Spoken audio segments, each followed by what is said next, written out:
guys, so I'm just testing out a screencastomatic recording. This is what it looks like when you upload a recording, which obviously there are none here right now. But I just wanted to show you kind of what it looks like once you've recorded one. I have made the frame a certain size, and I can also move that around so you can now see a different part of the screen.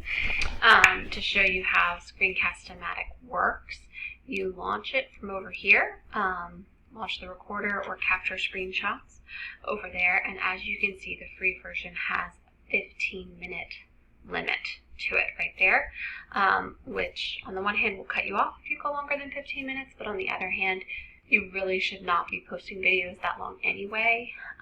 5 to 10 minutes is really the max of what you want to post. Now, you could record longer and then chop it up, but with this, 15 minutes is your limit, so it kind of keeps you honest and making sure that you're not making them too long.